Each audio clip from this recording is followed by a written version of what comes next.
در آغاز باز یک هفته نو به شما بینندگان عزیز از استودیوی مرکزی رادیو آزادی درود میفرستم. امروز 29 اپریل است و شما در پخش مستقیم برنامه اخباری آزادی را تماشا دارید. نخست امروز میبینیم که کدام موضوعات در مد نظر است. نوت اعتراضی وزارت کار خارجه تاجیکستان سفیر روسیه در دوشنبه را فراخوانده از پایمال شدن حقوق و آزادی های تاجیکان در روسیه نگرانی جدی کرد.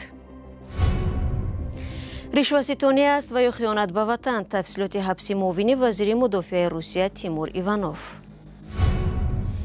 و با کمک مالی ایالات متحده آمریکا ترمیم و بازسازی شهر قدیمی پنجکند به انجام رسید. هیچ گنجی نیست از فرهنگ بیخ تو توانی رو بر این گنج نیخ. امروز وزارت کارهای خارجه تاجیکستان به سیمیون گریگوریف سفیر روسیه در این کشور نوت اعتراضی سپرد.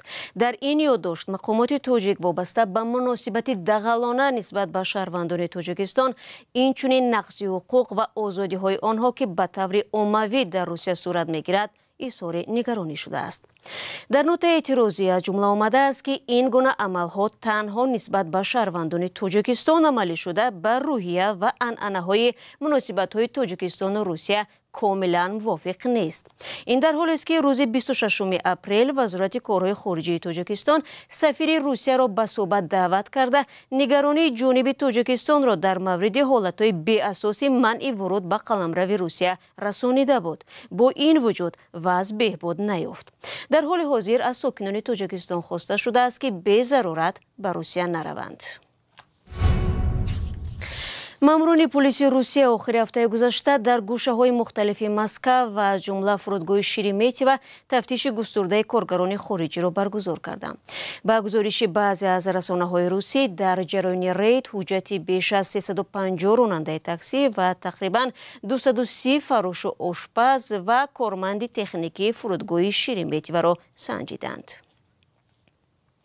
گفته می شود دست کم 7 راننده تاکسی با اتهام حضور غیرقانونی در روسیه دستگیر شده به زودی از قلمرو این کشور رانده خواهند شد. در یک نوار دیگر که بر رادیو آزادی از شهر کراسنایارسک فرستاده شد، مؤلف میگوید پلیس مهاجران تاجیکی را که شناسنامه روسی داشتند با خود بردند. در عین زمان وضعیت در فرودگاه‌ها و گذرگاه‌های مرزی روسیه برای عبور شهروندان تاجیکستان همان مشکل باقی میماند. همکارم زرانگیز نوروز شاه موضوع را ادامه می‌دهد. ما در گرانیسه قزاقستان و روسیه نیترال زون را قرار داریم. آشنان برای مهاجران درمانده تاجیک در گذرگاه مشتکووا و اورال.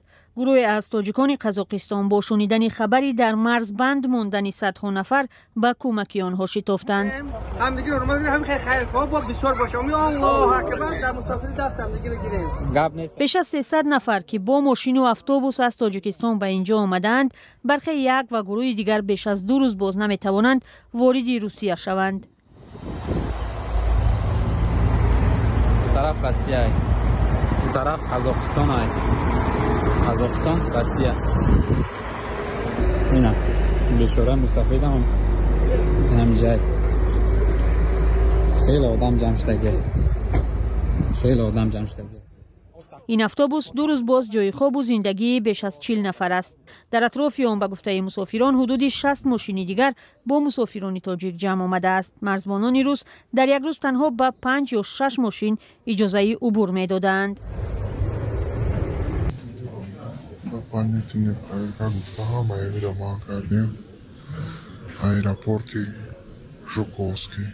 این مهاجران در انتظار دریافت اجازه ورود به روسیه شب را در فرش فرودگاه روز کردند. مؤلف نوار میگوید تمام شناسنامه‌های شهروندان تاجیکستان را جمع کرده با نوبت هر یک نفر را برای تفتیش و پرسش میبرند. مخصوصا تلفن‌ها را به قبل تگ و رو کرده شبکه‌های اجتماعی، مسنجر و مکاتبه‌های مسافران را موشکافانه دیده و میسنجیدند. کاربران با ارسال عکسون نوار میگویند وضع در فرودگاه‌های دیگری روسیه هم چنین است. مقامات تاجیکستان در بیانیه روز 28 اپریل از بند ماندن بیش از 950 شهروند تاجیکستان در فرودگاه ونوکووی مسکو خبر داده از وضع دشواری آنها نگرانی کردند. از ساکنان کشور خواستند یک مدت به ضرورت به روسیه نروند. مقامات روسیه سبب سنجش‌های موشکافانه مهاجران را نوابسته به ملتشان پیشگیری از تروریسم گفتند. در شرایط بد و ساعت و روزهای انتظار ماندن مهاجران تاجیک برای ورود به خاک روسیه در حال است که پارلمان این کشور حالا قانونی را بررسی دارد که بر اساس آن به مسئولین گمرک و پلیس روس هم اجازه داده می شود مهاجران را خارج کنند. تا امروز شهروندان خارجی تنها با قرار دادگاه از این کشور رانده می شدند. مهاجران بندمانده تاجیک از موردهای زیادی اخراج در فرودگاه هم خبر می دهند. وزارت کارهای خارجه تاجیکستان هم در بیانیه اخیر خود از رانده شدن 27 شهروند کشور و احتمال اخراج 306 کس دیگر در فرودگاه ونوکووا اطلاع داده است. برنامه را ادامه می‌دیم. آخر هفته گذشته معاون وزیر مدافع روسیه تیمور ایوانوف با اتهام رشوه‌ستانی به حبس گرفته شد. رسانه‌های دولتی روسیه اطلاع می‌دهند که ایوانوف و چند تن از همراهانش با گرفتن پول متهم می‌شوند، ولی خبرگزاری‌های مستقل اصرار می‌ورزند که تگ کاسه نیم کاسه است و اصلاً معاون وزیر مدافع با خیانت به وطن گمانبر شده است. در این باره تحقیقات تلویزیونی نسته شیوری را پیشنهاد شما می‌کنیم که با استفاده از اسناد و مطالب بنیاد مبارزه با فساد الکسی ناوالنی تهیه گردیده است. تیمور ایوانوف با فرم گنرالی وارد تالار دادگاه شد. او صبح 23 اپریل در مجلس وزیر مدافع سرگئی شویگو شرکت داشت، ولی شام همان روز افسران FSB خدمات فدرالی امنیت معاون وزیر مدافع روسیه را در جای کارش بازداشت نمودند. ایوانوف شب را در بازداشتگاه موقت پشتی سر کرد. مفتشان بر این نظرند که او برای دریافت رشوه بزرگ با جانب سیوم موافقت کرده است. مبلغ پاره آشکار نمی شود. کشتی ها، چرخبال ها، آسایشگاه سنترپه، رولز رایس ها، جواهرات، محفل های 10 میلیون روبلی. همراه با ایوانوف چند تن دیگر دستگیر شد. معاون وزیر مدافع روسیه عیبنامه را قبول ندارد. نشریه وژن استوری با تکیه به دو منبع اطلاع می‌دهد که سبب واقعی بازداشت ایوانوف اتهام خیانت به وطن است. با اتهام فسادکاری ایوانوف را کسی بازداشت نمی‌کرد. در این باره در کرمل همه از پیش آگاه بودند. پوتین به حبس او وقتی موافقت کرد که سخن از تحقیق خیانت به وطن رفت. خبرنگاران از سخنگوی کرمل دمیتری پیسکوف پرسیدند که آیا واقعاً حبس ایوانوف به خیانت به وطن ربط دارد؟ بنیاد مبارزه با فساد الکسی ناوالنی بر این نظر است که دمیتری پیسکوف از دوستان جانی تیمور ایوانوف می باشد. باید به معلومات رسمی تکیه کرد. تفتیش حادثه ادامه دارد. هر گونه تخمین و حدس درست نیست. در شبکه‌های اجتماعی عکس‌های مشترک پیسکوف و ایوانوف نشر شده‌اند. ماه دکبر سال 2022 بنیاد مبارزه با فساد الکسی ناوالنی گزارش خاصی را به زندگی فریبای معاون سرگئی شویگو اختصاص داده بود که در آن دوستی دمیتری پیسکوف و تیمور ایوانوف انعکاس یافته است. ببینید از طرف چپ شخص پیدا می شود. این معاون وزیر مدافع تیمور ایوانوف است که با حرکت ناعیان ساعت گرانبهای پیسکوف را از دوربین ها پنهان می کند. همه می خندند. می فهمید این برای آنها خنده آور است. تیمور ایوانوف در سال 2016 معاون وزیر مدافع روسیه تعیین شده از متفقان وزیر شویگو به شمار می رود.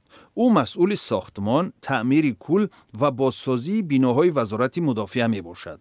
عبادتگاه بزرگ وزارت مدافع، پارک پاتریوت، پایگاه کیهانی یا خود کسمودرام شرقی و ساختمان در مناطق از طرف روسیه اشغال شده اوکراین زیر نظر ایوانوف بوده است. مثال روشن آن ساختمان بناها در شهر اشغال شده ماریوپول است. تیمور ایوانوف معاون سرگئی شویگو، ساختمانچی اساسی ارتش. او در همان ماریوپولی که تخریب کرده بودند مسئول ساختمان بوده. از حساب پوره اجرا کنندگان فرمایش‌های وزارت حیاتی پرعیش و عشرت دارد. برای خود کوشک و قصر می‌سازد. شما یکی از بهترین ها هستید. ما با شما افتخار می‌کنیم. قصه زندگی پردبدبه تیمور ایوانوف با همسر اکنون سابقش سویتلانا منیوویچ را که بنیاد ناوالنی در یوتیوب جای داده است تقریباً 7 میلیون نفر تماشا کردند. در ماه فوریه سال 2022 زمانی که روسیه به خاک اوکراین تجاوز کرد منیوویچ به فرانسه هجرت نمود.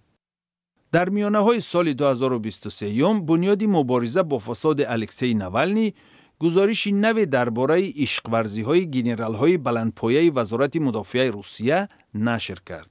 معلوم شد که معاون وزیر ایوانوف همسری نو دارد. مؤلفان گزارش میگویند همسر ایوانوف عوض شد ولی حیات سرخراجات فریبا و پردبدبه او تغییر نیافته است. رسانه‌های دولتی روسیه الکی درباره کافتوکاو در مجتمع عصر 19 در مرکز مسکو که مکان زیستی ایوانوف می باشد گزارش دادند. گفته می شود که تا انجام تفتیش ایوانوف در بازداشتگاه موقت لیفورتوی مسکو نگهداری خواهد شد. شما برنامه اخباری رادیو آزادی را تماشا دارید. قصه مصری درباره حسن صباح و پیروان او که بار اول در ماه رمضان با نام حشاشیان نشر شده بود به مقامات ایران پسند نآمد و هفته گذشته نمایش آن در فضای مجازی جمهوری اسلامی منع شد. در این باره همکارمان میرزا نبی خالقزاد تفصیلات دارد. مقامات ایران نمایش سریال مصری حشاشیان را که به حیات حسن صباح سرلشکر علمود بخشیده شده است منع کردند. مهدی سیفی مدیر کل نظارت سازمان تنظیم مقررات رسانه‌های ثبت و تصویر فراگیر در فضای مجازی روز 28 اپریل به خبرگزاری ایرنا ابراز داشت که روایت این سریال از تاریخ اسلام به تحریف فراوان راه داده است که به نظر می رسد هدفهای سیاسی دارد. سریال حشاشیان که از 30 قسمت عبارت است درباره حسن صباح و گروه او در عصر 5 هجری قمری در کوهستان شمال و غرب ایران فعال بوده مسئولیت چندین سوءقصد سیاسی را بر دوش داشتند قصه می کنند. درباره حسن صباح که از ترغیبگران بزرگ مذهب اسماعیلی نظار مسلمانان شیعه مذهب است از اسرای میانه نقل‌های زیاد عاید کشتارهای سیاسی نشر شده است.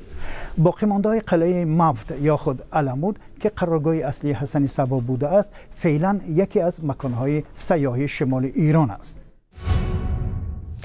برمیگردیم به تاجیکستان و میرویم به شمال این کشور. در شهر پنجکنت یک موضع تاریخی را که رو به خرابشوی آورده بود با کمک سفارت امریکا در تاجیکستان بازسازی کردند. اطراف این یادگاری که تاریخ قریب 2000 ساله دارد پنجره بندی شد و چندین موضع‌هایش در شکل قدیمه برقرار گردید. فرزان محمدی در این باره گزارش می‌دهد. ترمیم و بازسازی یادگاری تاریخی شهر پنجکنت قدیم بعد تقریباً 3 سال انجام یافت. این یادگاری مشهوری باستانی حدود 20 هکتار مساحت دارد و طرح احیا و حفظ آن در آزمون نگهداری یادگاری‌های باستانی آسیای مرکزی از سوی سفارت آمریکا در تاجیکستان پیروز شده بود.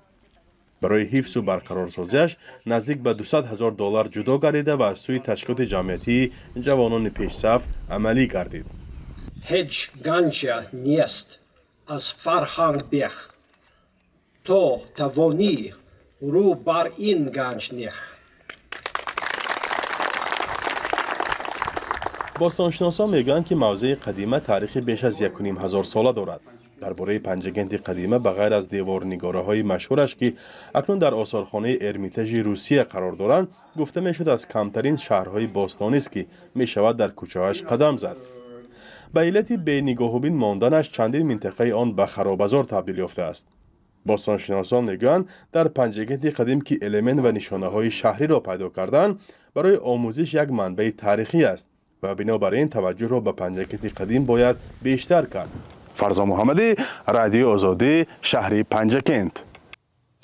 بینندگان عزیز، گزارش مفصل از مراسم افتتاحی موضع تاریخی بازسازی شده که در پنجکنت شما حالا تماشا کردید در سامانه رادیو آزادی نشر شده است. همین گونه در آزادی ویدیو یوتیوب می توانید تماشا کنید. من باشم برنامه امروزی اخبار آزادی را به پایان میبرم. تشکر از یکایک شما که این 15 دقیقه ما را چون همیشه همراه بودید. خبرهای بیشتر را میتوانید در وبسایتمون azadi.org دسترس نمایید. همچنین صفحه های رادیو آزادی در فیسبوک و اینستاگرام، تیک تاک و تلگرام در خدمت شما عزیزان است و تا دیدار نوبتی خود را احتیاط کنید. وقت و نگهداری هر یک شما باشد.